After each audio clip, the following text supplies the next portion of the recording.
The World's Most Evil and Haunted Locations Part 2. We're journeying back into the darkness to uncover a new set of the world's most terrifying places.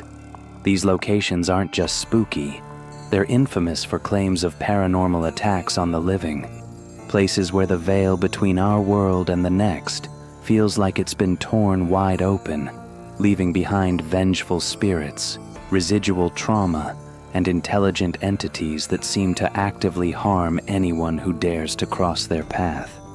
So, forget what you think you know about ghost stories. Tonight, we aren't just telling tales. We're exploring the accounts of places so haunted, some consider them evil. The Sallie House. First up, we're heading to a small, unassuming house on a quiet street in Atchison, Kansas.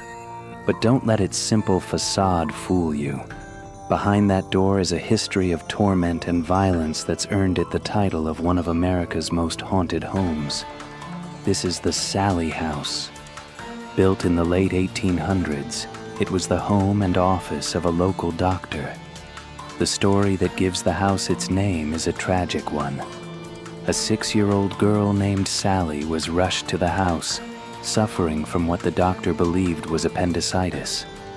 Fearing her appendix would burst, he started surgery before the anesthesia could fully take effect. Sally died on that operating table, her last moments filled with terror, believing the man trying to save her was actually torturing her. For decades, the house sat with its dark secret, but the haunting exploded into infamy in 1993. When a young couple, Tony and Deborah Pickman, moved in. Soon, what started as strange noises escalated into outright physical attacks. The husband, Tony, became the main target. He reported being pushed, shoved, and most disturbingly, scratched. These attacks were documented with photos of deep, bloody welts that would seem to appear on his chest and back out of nowhere. Objects would reportedly move on their own, small fires would spontaneously break out, and a chilling cold spot often lingered in the room where the surgery took place. Paranormal investigators have flocked to the Sallie House for years, and the evidence they've claimed to collect is staggering. Batteries are said to drain almost instantly. Figures have been filmed, including what many believe is the apparition of a woman on the stairs. Toys left in the nursery are often found moved or rearranged, as if played with by an unseen child. But the physical attacks remain the house's most terrifying signature, with investigators and visitors continuing to report being scratched, shoved, and even burned by an invisible force. What makes the Sallie House so unsettling isn't just the ghost of a little girl. Many paranormal experts believe Sally might just be a mask for something much darker, a non-human entity that feeds on fear and pain. This theory suggests that a demonic force uses Sally's tragic story as a way to lure people in, only to reveal its true, violent nature. Whether it's the vengeful spirit of a tortured child or something far more sinister, one thing is clear. The entities in the Sallie House aren't just trying to make their presence known. They seem to want to cause harm. The Bell Witch Cave. Next, we travel to Adams, Tennessee, a place connected to one of the most violent and well-documented hauntings in American history. This is the territory of the Bell Witch. The story kicks off in 1817, when John Bell's family started experiencing strange things on their farm.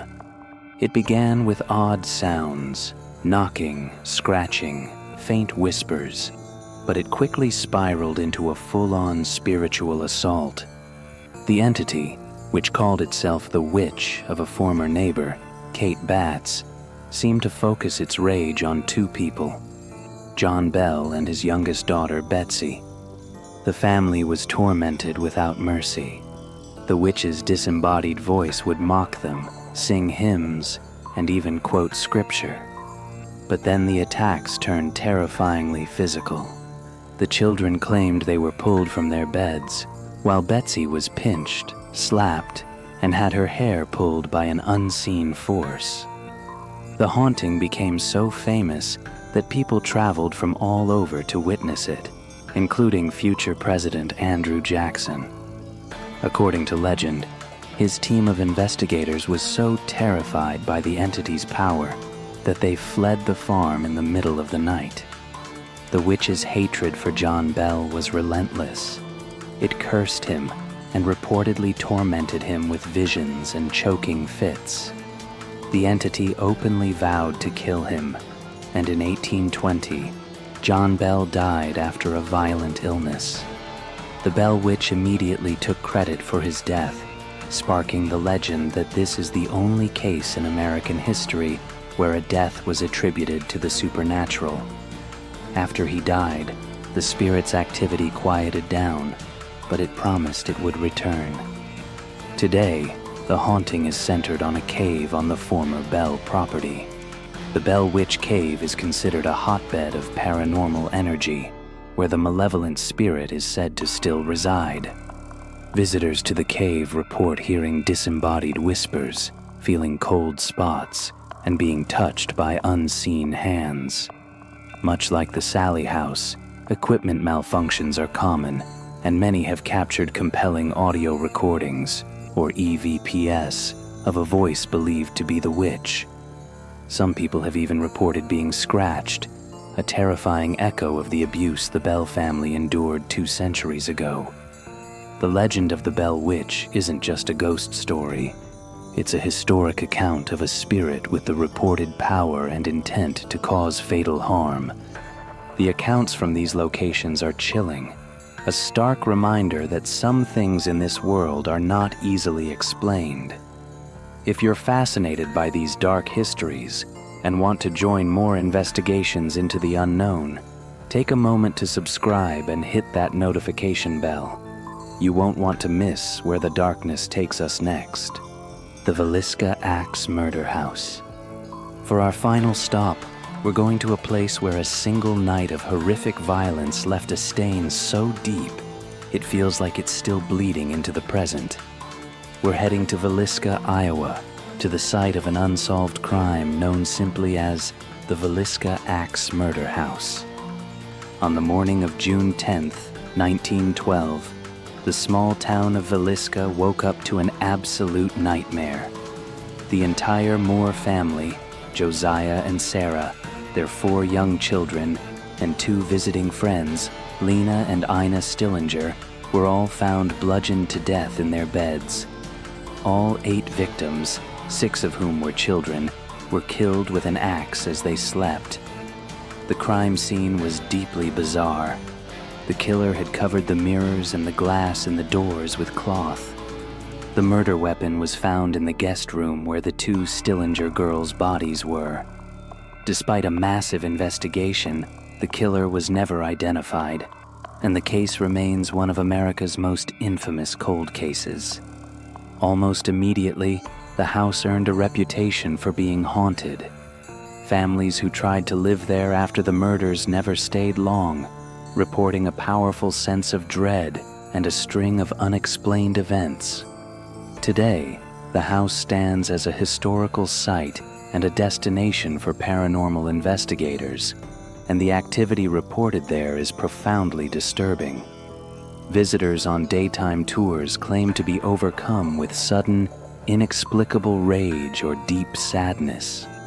The disembodied voices and laughter of children are commonly heard, a chilling echo of the young lives that were taken. Toys left for the children's spirits are often found moved, and some visitors have seen a ball roll across the floor on its own. The paranormal activity seems to spike around 2 a.m., the time a passing train's whistle is thought to trigger a residual replay of the night's horrific events. Investigators have documented a strange moving fog that appears inside the house, traveling from room to room as if mimicking the killer's path.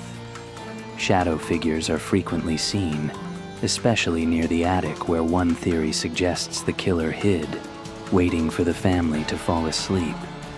But perhaps the most terrifying incident happened in 2014, when a paranormal investigator stabbed himself in the chest.